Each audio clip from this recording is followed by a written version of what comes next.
Well, some of the things that really accelerated my learning curve so that I could do better quickly was learning the success equations. Here's 3 of them. The first one comes from the Bible. The question was asked, 2,000 years ago in the Bible, according to the storyteller, what is the key to greatness? What's the key to self-esteem? What is the key to getting honors and trophies to put on the mantle above the fireplace? What is the key to receiving great respect? What is the key to wealth and abundance? What is the key to all of that, an extraordinary life?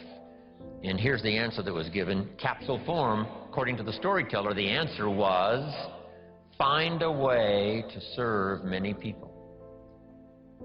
Find a way to serve. Find the ways and means. Start rendering service.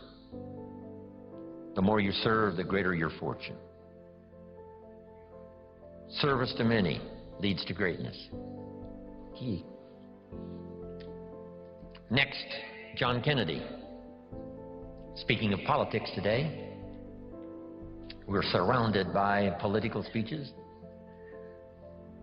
Here was one of the best, John Kennedy, on his inaugural to be President of the United States all those years ago. Here's what he said, don't ask.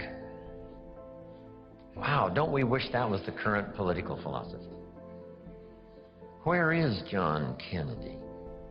Where is he? John said, don't ask what the country can do for you. Ignore these promises of what everyone's saying, what the country can do for you. He said, don't ask what the country can do for you, but ask what? What could I do for my country? See, that's the whole turnaround in philosophical thinking. By asking, you receive so little. By serving, you receive so much. So rather than settle for the pennies of what someone could do for you, why not turn it around and find some way to serve? It's a pretty simple process. Johnny mows Mrs. Brown's lawn. She pays $3. Every time he mows her lawn, he collects $3. Thinking in terms of what could I do for my country? Surely Mrs. Brown is one of the members of the country. So he mows her lawn and collects $3 and starts what we call an income and a career. Now what's next?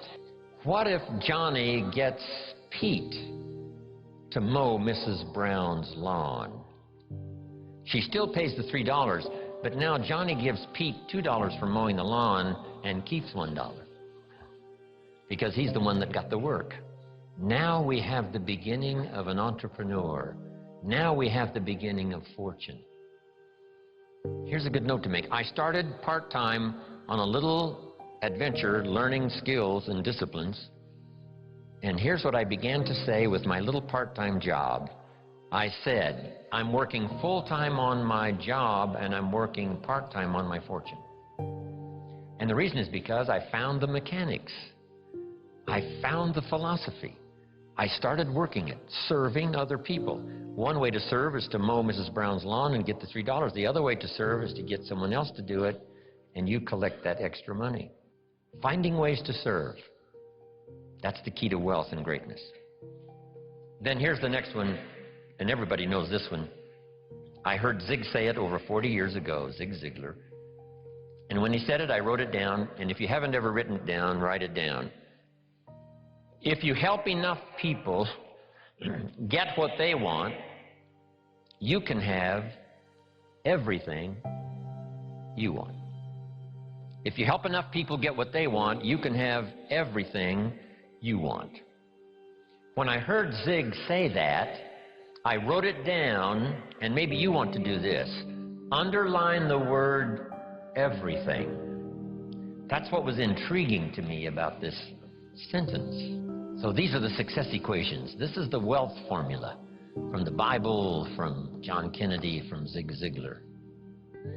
Next is a little phrase that I'd like to have you memorize. And if you memorize it, I'm sure it'll follow you for the rest of your life. And if you're ready, say, I'm ready. Ready. Here is the phrase. You can write it down as we memorize it. Here it is. From testimonials and personal experience, we have enough information to conclude. If you were composing this, I don't know what you would write after this. We have enough information to conclude that it's possible. Jot that down, that it's possible to design and live an extraordinary life. Make that note, to design and live an extraordinary life. So repeat that for me.